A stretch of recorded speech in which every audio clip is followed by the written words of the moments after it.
Esse é o Mundo em Revolução e nós vamos falar agora sobre a situação na Ucrânia, hoje dia 30 de julho de 2024, 8 horas da manhã aqui no Rio de Janeiro, 2 horas da tarde lá em Kiev, no momento que eu gravo esse vídeo, e tivemos ataques ucranianos novamente aqui em Kursk e também aqui na Ossétia do Norte. Nessa região aqui, bases russas foram alvejadas por drones ucranianos. A gente tem também algumas informações de outras unidades, outros ataques anteriores, que a gente ficou sabendo o resultado hoje, né? A gente tem a imagem do primeiro F-16 voando no céu da Ucrânia. Agora é oficial, filmaram o F-16 voando na Ucrânia, ou seja, temos a garantia que já tem alguns ali. A gente sabe que são poucos ainda estão sendo usados como treinamento, defesa antiaérea, nada na linha de frente ainda, mas já tem F-16 na Ucrânia. Excelente notícia. A gente tem mais informações sobre a situação aqui na região de Progress, essa região aqui que, como eu falei para vocês, apresenta um desafio grande para a Ucrânia aqui, né? A principal linha defensiva ucraniana foi superada pelos russos aqui. De ontem para hoje não houve nenhum avanço significativo russo, mas os russos estão tentando. Temos imagens de grande quantidade de soldados russos tentando avançar e sendo totalmente destruídos nessa direção aqui, né? Também teve avanço russo aqui na região de Pivdene. Essa cidadezinha aqui, próximo a Torezk e New York, eles conseguiram avançar um pouquinho aqui também. Muito pouca coisa, isso daqui não é estrategicamente significativo. Também foi identificado um veículo lançador de foguetes da Coreia do Norte, ou seja, a Coreia do Norte está ajudando a Rússia não apenas com munição, também com equipamento, tá? Isso foi identificado na linha de frente aqui em alguma região. De qualquer forma, nenhuma mudança significativa na linha de frente também, né? A gente tem mais informações de novo sobre o caso do Grupo Wagner na África, né? E as interações com os ucranianos aqui, um monte de informações novas surgindo, nisso que parece ser um novo fronte entre Ucrânia e Rússia, no final das contas, essa batalha aqui no Mali, né? Que coisa curiosa. Temos vários pacotes de ajuda chegando para a Ucrânia, da Alemanha e dos Estados Unidos, e a República Tcheca também vai treinar ucranianos no solo ucraniano. E temos também a Elvira Nubiulina, que é a presidente do Banco Central Russo, falando que a Rússia está com problemas.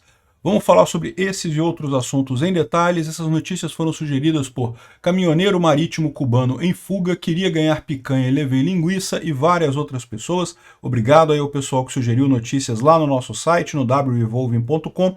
E obrigado a você que está assistindo o nosso vídeo. Se você gosta do nosso conteúdo, por favor, deixe o seu like e se inscreva aqui no canal, né? Pois bem, falando aqui sobre a situação na Ucrânia, não teve ataques de ontem para hoje dos russos, mas eles continuam preparando o que parece ser um grande ataque. Pode ser que aconteça hoje, pode ser que aconteça amanhã. Os submarinos continuam aqui no Mar Negro e vários exercícios feitos com bombardeios aqui na Rússia indicam que a Rússia está planejando um grande ataque aí nos próximos dias, provavelmente justamente já sabendo que não conseguem mais avançar na linha de frente, né? De qualquer forma, de ontem para hoje não teve nada. Agora, a Ucrânia fez ataques contra a base militar de Mozdok, na Ossétia do Norte, né? A Ossétia do Norte é essa região aqui, próxima da Geórgia. Essa região aqui justamente tem uma grande base militar russa aqui, foi atingida com drones. Não sabemos ainda os dados aqui. Os russos estão dizendo que foram mísseis, que não foram drones, que foram mísseis. Eu acho pouco provável, tá? Não faz sentido, nem os mísseis ocidentais chegam nessa distância. Só drone aqui, né? Bom, a gente tem também informações sobre a base aérea de Saki, na Crimeia, que foi alvo de ataque ucraniano alguns dias atrás. E aqui a base aérea de Saki. E a gente tem a informação de que mais um Su-30 também foi danificado. Então a gente já tinha a informação que a gente deu ontem que 2 Su-30, um foi destruído, o outro foi danificado. E agora mais um terceiro danificado também nesse ataque na base aérea de Saki, né? Excelente notícia isso, né? Agora, o que chamou muita atenção do pessoal foi esse vídeo aqui, ó. Esse vídeo aqui realmente enche de esperanças aí os ucranianos. Olha só aqui um F-16, claramente um F-16. Isso daqui foi filmado na Ucrânia, o cara mostrando ali, olha só, já está na Ucrânia, né? Tomou cuidado de ocultar a base, para não dizer aonde que estava andando o F-16, porque provavelmente isso daqui foi perto do local em que ele alçou voo, né? Enfim, vamos aguardar o F-16, quando tiver um número significativo, o uso dele na linha de frente vai fazer diferença, né? Bom, uma outra coisa que chamou atenção aqui foi essa imagem aqui, ó, desse veículozinho aqui que apareceu em Telegrams, né? E parece que falaram sobre a Coreia do Norte está entregando milhões, não apenas artilharia, né? Não apenas projéteis de artilharia, mas também alguns veículos específicos, né? Está aqui o veículo em questão, é um lançador de foguetes blindado da Coreia do Norte, de fabricação norte-coreana. O nome é Bullseye 4. Um drone ucraniano tirou uma foto dele lá, ali na linha de frente, dá para ver claramente que é o veículo, está apontado aqui. Vamos esperar, quem sabe a Coreia do Sul não resolve descontar esse negócio aqui da Coreia do Norte, né? Bom, o propagandista russo, o Voenkor Kotenok, ele fala aqui sobre a situação na linha de frente e particularmente interessante, que vamos ver o que ele fala aqui, algumas coisas sobre a guerra. Dados objetivos, o inimigo tem muitos falantes espanhóis e falantes franceses, da legião francesa.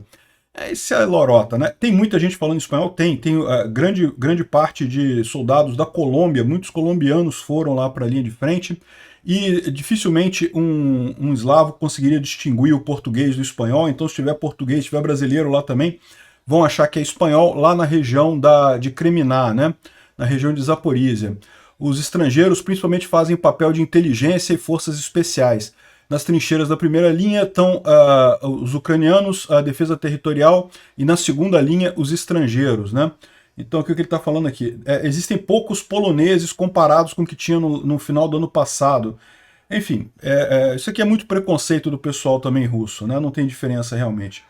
F-16 já foram dados ao inimigo. A gente já sabe, né? É lógico que quem está falando aqui é um russo, então o inimigo são os ucranianos, né? Mas eles não estão baseados na Ucrânia, né? Então, um total de 19 pilotos foram treinados, mas a infraestrutura ucraniana dos campos de pouso não permite que os F-16 sejam atendidos todos como necessário. Por enquanto estão conduzindo treinos de voos de treino sobre território adjacente, né? Eles sentem o cheiro da nossa defesa antiaérea, tentam destruir tal, e usam ataques quando vão adiante, o que pode ser visto como uma completa vitória por Kiev, né?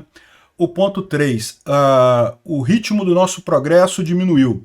Devagarzinho estamos avançando para oeste lá em Donetsk, em pequenos saltos de sapos, né?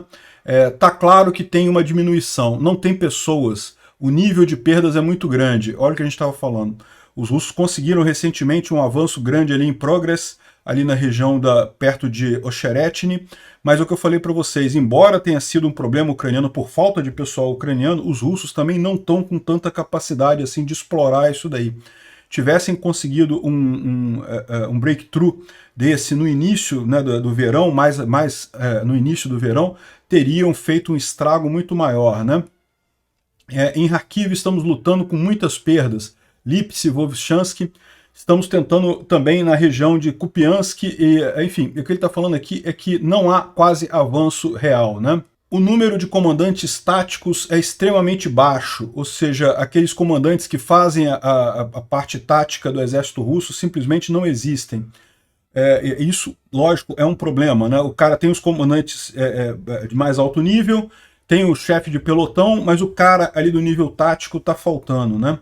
A realidade é que comandantes da companhia não conhecem seu pessoal e que geralmente isso leva para grandes perdas, né? O ponto 5 também é curioso aqui, ó. Estão dizendo que a gestão do exército não quer que sejam recolhidos os mortos do campo de batalha, porque isso aumentaria as estatísticas de mortos, né? Ou seja, nesse meio tempo fica um monte de corpos lá no meio do campo de batalha sem ninguém reclamar aquilo ali.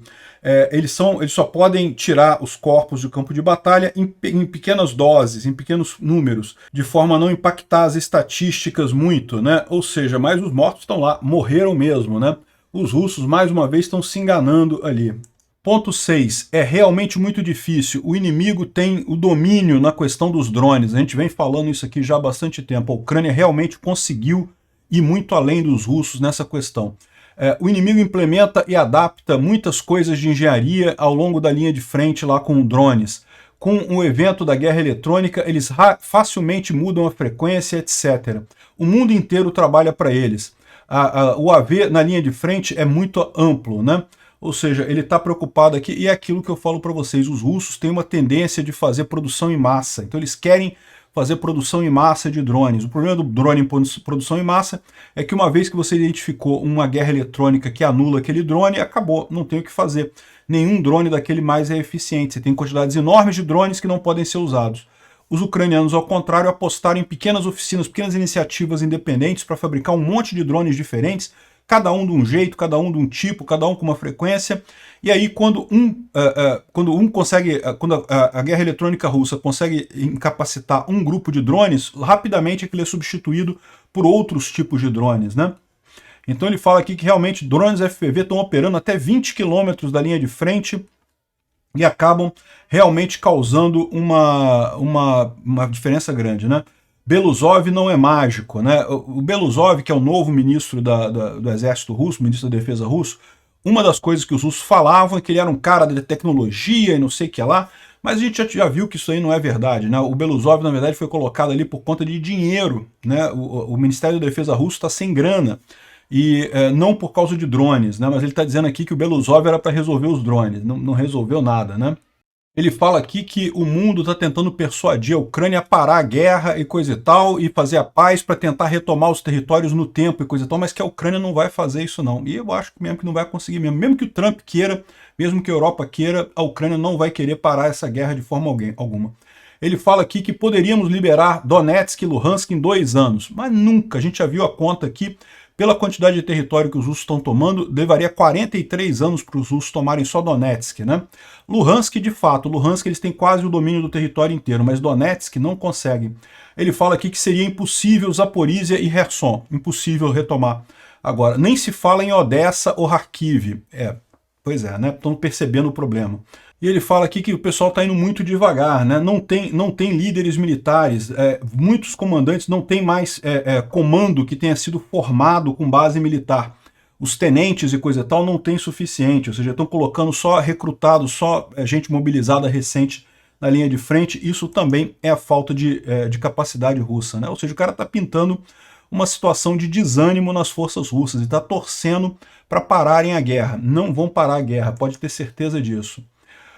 Os russos identificaram uma placa NVIDIA num drone ucraniano, né? E o pessoal está se perguntando aqui o que seria essa placa aqui num drone. Bom, a resposta a gente não sabe, mas essa placa da NVIDIA é muito usada para inteligência artificial, ou seja, a gente pode já estar começando a ver drones ucranianos usando inteligência artificial na linha de frente, hein? Isso seria uma coisa realmente impressionante, isso daí. Não sabemos se é isso realmente, né? Pode ser simplesmente para captura de imagem, por exemplo. Bom, aqui na floresta de Kriminá teve mais um avanço grande aqui e os ucranianos destruíram aqui um BMP russo grande ali na região. Os ucranianos estão avançando aqui na floresta de Kriminá. Aqui foi outro assalto repelido russo ali na região de Kurahove, que é essa região aqui, né? Só para localizar. Kriminá, a gente está falando dessa região aqui próximo, né? Kriminá está aqui está a floresta de Kriminá, essa floresta aqui ao sul do Kriminá. A outra região é essa região aqui, justamente a questão aqui, a direção de Kurahove. Kurahove fica por aqui, ó. Aqui, ó, Kurahivka, nessa região aqui, Kurahove aqui, ó. Nessa região aqui, os russos estão tentando avançar a partir de Marinka, avançando aqui, mas foram detidos nessa região, foi destruído todo o avanço aqui. No total, as forças ucranianas destruíram 12 veículos armados, 9 tanques, 9 motos e um monte de bugs, né? E ainda eliminaram 36 russos e feriram outros 32, né? Então que bom que os russos foram parados ali. Agora, aqui está a parte mais engraçada. Essa região aqui é a região de Progress. Essa região mais crítica aqui no norte, como eu expliquei. Os russos tomaram Progress aqui, isso aqui já fazia parte da defesa principal ucraniana, conseguiram avançar para cá, e isso daqui é uma coisa preocupante, é um breakthrough, ou pode se tornar um breakthrough nessa região, né? E aí, muito curiosamente, tem esse vídeo aqui mostrando os rapazes do 56º e 58º nono regimentos destruindo os russos todos aqui. O pessoal manda um monte de infantaria, olha só infantaria que eles estão fazendo ali. É esse vídeo aqui, ó. Aqui, ó, só infantaria sendo usada ali. Os caras desistiram de usar blindados, porque não conseguem avançar com os blindados por conta do tanque. Eles andam com infantaria, e aí o pessoal vai no dronezinho, só eliminando a infantaria ali, só eliminando os soldados russos, o pessoal escondendo ali na floresta e coisa e tal, na linha de árvores, né? E continua a destruição ali. Esse ataque deles, eles não conseguiram avançar nada no final das contas, acabaram totalmente perdidos ali na região, mas continua sendo preocupante essa região aqui de Progress, né? Esse atalho que os russos pegaram aqui. Bom, temos a informação também de que 18 soldados da Coreia do Norte e das Forças Especiais de Burkina Faso foram mortos na Ucrânia, né? Foram 15 das forças da Coreia do Norte e 3 de Burkina Faso que foram destruídas ali na região de Avdiivka no domingo de manhã, nesse último domingo de manhã, né? O pessoal aqui marcou o grupo. Que bom, já estão morrendo já o pessoal lá da Coreia do Norte, também já está dificultando um pouco a vida do sósia do Kim Jong-un por lá, né? Bom, falando aqui sobre os mapas do Poulet Volant, aqui tem um pequeno avanço aqui na região de Soledar, mas nada significativo. Aqui na região de Chassiviar e Barmut, dá para ver que não teve nenhum avanço aqui. Felizmente, né, os russos tinham avançado aqui alguns dias atrás, mas não conseguiram avançar mais depois disso, então boa notícia. Aqui foi justamente o avanço em Torezk e New York, né? Os russos teriam conseguido tomar Pivdini, que é essa cidade aqui, né? E estariam avançando em direção a Torezk, né? Isso aqui é uma coisa preocupante, mas não muito, né? A gente tem a preocupação no início, porque era uma área que estava parada e de repente os russos começaram a avançar, sinal de fraqueza dos ucranianos. Mas aparentemente os russos também não estão conseguindo avançar muito, estão avançando bem devagarzinho, então não faz diferença, é o mesmo padrão de ficar avançando 200 metros por dia, que não vai chegar a lugar nenhum isso daqui, né? Aqui a região mais preocupante de Progress, como eu falei, os russos avançaram mais um pouco aqui. Felizmente, nenhum avanço nessa área aqui mais a leste desse breakthrough russo aqui, né? Vamos esperar que os ucranianos consigam controlar a situação por aqui nos próximos dias. Novomihailivka, nenhuma mudança também. Aqui na direção de Urozhaine e Staromayorsk, os russos avançaram um pouquinho aqui, mas nada significativo. E aqui também na região de Robotny, também nada significativo aqui, né? Ou seja, continuamos no mesmo padrão de pequenos avanços russos insignificantes. Os pontos de maior atenção, que é em Torezk e ali em Progress, aparentemente os russos não estão conseguindo avançar muita coisa ali também, felizmente, né? O Instituto para Estudo da Guerra fala sobre mais um pacote de ajuda para a Ucrânia de 1,7 bilhões de dólares, vai ser 200 bilhões de dólares de autorização direta, ou seja, de equipamento que já está sendo mandado para a Ucrânia, e mais 1,5 bilhão de dólares em fundos para a Ucrânia comprar armamentos. Então, excelente notícia isso. Fora isso, nenhuma grande novidade aqui no Instituto para Estudo da Guerra. Agora, falando sobre os mercenários do Wagner lá na África, né? O Arthur Harry traz aqui uma thread explicando que, além do Wagner, tem também o Redut e o Convoy PMC, são outros grupos paramilitares russos, né? Outros exércitos privados russos que estão fazendo o trabalho sujo do Putin ali na África, né? E ele fala aquilo que a gente já mencionou, né? O grupo Wagner, embora seja um grupo em tese privado, ele é mantido pelo Kremlin, né? É mantido pelo Putin. Não tem nada de privado nisso daí. Mesmo o Prigozhin era o cozinheiro do Putin, né? Então esse pessoal todo aqui está presente em vários países da África, infelizmente, que triste realidade da África. Quando os caras conseguem se livrar do imperialismo europeu, acabam caindo no imperialismo russo, né? Triste a história da África. Nós aqui da América Latina também temos uma história igualmente triste nesse sentido. Enfim, tá aqui o local onde foi a confusão, onde é o principal alvo dos terroristas, né? A thread aqui fala sobre como é que está a situação ali no Mali, né? Eles falam que as tropas do governo, da junta militar que está governando o Mali, na verdade só controla a capital, a parte sul do Mali e uma parte do centro, né? O resto do Mali inteiro é governado pelas forças de oposição. Como vocês sabem, o Mali tem essa parte sul aqui, onde está a capital, e é dominada pela junta militar que está hoje no poder, que já é um golpe, né? E todo o norte do Mali é dominado pelas forças de oposição, como ele explica aqui, justamente a Azawad, o Jenin e ISSP, que são os grupos de oposição ao atual governo do Mali, né? E os militares do Mali querem retomar o norte do país e tentaram fazer um ataque na vila de In Afarak, isso no dia 20 de julho, né?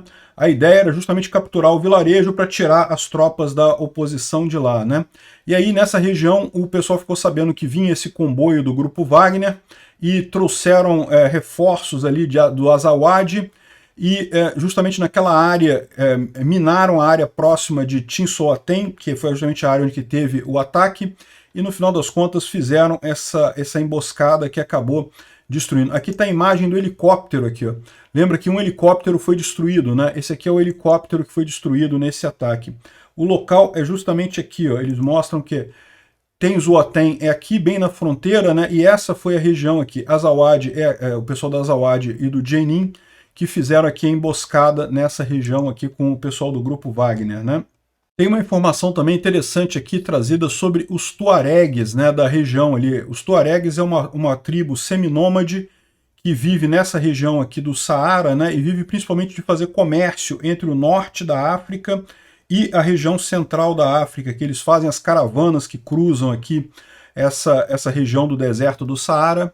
Eu já falei sobre os Tuareg em algumas outras situações. Tem um livro muito bom do Alberto Vasques Figueroa chamado Tuareg, que conta justamente uma história. É um romance, tá? Não é um livro de histórico, mas ele descreve muito bem os costumes dos Tuareg e coisa e tal.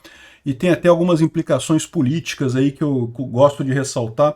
E justamente eles fazem essas caravanas cruzando o deserto. No passado eram os únicos capazes de fazer isso e continuam hoje vivendo deste comércio nessa região aqui, né? Eles não se ligam muito em países, vivem na região toda ali, adotaram o Islã no século VII, então hoje são sunitas, né?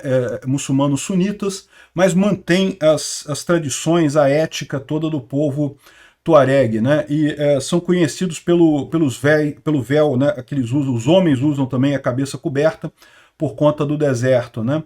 E eles estão dizendo aqui que quem fez a emboscada no Grupo Wagner foram justamente os Azawad, que são os Tuaregs, né? Não teve participação do ISIS e do Al-Qaeda, como alguns dizem, né? Ou seja, na verdade, que isso aqui, eles estão dizendo que, eu falei mesmo nos outros vídeos, porque era a informação que estava sendo colocada, que a Al-Qaeda teria também participado desse ataque contra o Wagner, mas aparentemente não, foram só os Tuareg mesmo que fizeram esse ataque. Eles fazem parte justamente desse grupo, o Jenin, que é o grupo contrário ali ao governo terrorista do Mali, né? Aqui, ó. Aqui é onde são as áreas dominadas por aquela região, dominadas pelos rebeldes em vermelho. O governo domina só aqui o sul da região. Ou seja, o importante é, quem matou o Grupo Wagner foram os Tuaregs, né? Agora, pode ter tido ajuda da Ucrânia, podem ter tido informação da Ucrânia, sim, nessa história, né? Bom, os drones Shahed 136 contêm esse tipo de sensor aqui, que é um sensor de altitude. E o pessoal está perguntando se isso daqui é fabricado por alguma empresa europeia, porque a verdade é que pode indicar que os russos estão conseguindo contornar as sanções. É importante impedir a venda desse tipo de coisa para o pessoal lá da Rússia, né? Bom, já que a gente está falando sobre histórias aqui, né? A Candace Owens, eu gosto muito da Candace, tá? Ela tem umas ideias interessantes, mas parece que ela emburacou aqui numa teoria da conspiração chamada neocasária. É uma teoria da conspiração que existe desde a Idade Média, dizendo que a Ucrânia era dominada por turcos que se converteram judeus e que são a origem dos judeus Askenazes na Europa, e que os judeus Askenazes na Europa são falsos judeus, que não são de Israel, que foram os turcos convertidos ao judaísmo e não sei o que lá. Uma teoria da conspiração maluca que ela inventou para poder criticar Israel e a Ucrânia ao mesmo tempo. Ela inventou não. Essa teoria já existe, né? A teoria da conspiração antissemita da da máfia casariana ou da neocasarian, né? Que seriam os casares, a tribo que ocupou realmente durante um tempo grande ali aquela região da Ucrânia, lá na Idade Média, e que é de origem turca e que teriam se convertido ao judaísmo, segundo essa teoria do pessoal. A verdade é que não há nenhuma evidência disso. Existem muitos judeus na Ucrânia, mas não há nenhuma evidência de que essa tribo turca teria se convertido ao judaísmo e coisa e tal. Isso é tudo invenção desse pessoal para justamente desacreditar os judeus na Europa. Dizem que eles são falsos judeus, nem judeus de verdade eles são. E também dá mais uma justificativa para dizer que Israel é inválido, porque na verdade aquela ali seria a 13ª tribo de Israel, enfim, essas teorias malucas, eu não gosto nem de entrar nisso, mas só para vocês ficarem sabendo, parece que pegou gancho essa teoria da conspiração, voltou a ser falada por aí, né? Bom, notícias boas. A República Tcheca está considerando criar uma legião ucraniana igual a da Polônia para treinar soldados ucranianos no território da Ucrânia, né? Então a Polônia já está fazendo isso, a França já está fazendo isso, a República Tcheca está considerando fazer isso também. Excelente notícia isso daqui, né?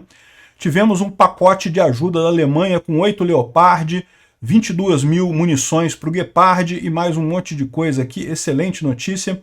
Está chegando mais ajuda da Alemanha para a Ucrânia, né? E também dos Estados Unidos. Os Estados Unidos anunciou um novo pacote de 200 milhões de dólares, em adição 1,5 bilhão de dólares para fundos de assistência militar. Ou seja, qual que é a diferença? Os 200 milhões de dólares já estão vindo, já é equipamento que está lá no exército americano, eles vão empacotar e vão mandar para a Ucrânia. Os 1,5 bilhão é para a Ucrânia comprar armas, então ela vai encomendar as armas, ainda vai levar um tempo para chegar, mas vai chegar aí com certeza, né? O que está vindo agora nesse pacote de 200 milhões? Munição para NASAM, defesas aéreas de curto e médio alcance, a gente já falou isso, realmente está precisando de defesa aérea de curto alcance, e mais um monte de coisa aqui, equipamento de guerra eletrônica, HIMARS, munição para artilharia, enfim, um monte de coisa aqui para ajudar a Ucrânia. Excelente notícia, né? Também a Inglaterra confiscou com sucesso os ativos russos de um oligarca russo que está lá em Londres pela primeira vez, né?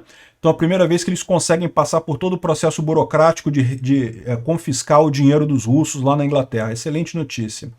Por falar em dinheiro dos russos, está cada vez mais complicado, né? A Nabiullina falou de novo, reclamando que todos os recursos da economia russa estão exauridos, a inflação está crescendo, as taxas de juros não podem ser aumentadas de forma significativa e existe uma grande falta de trabalhadores, né?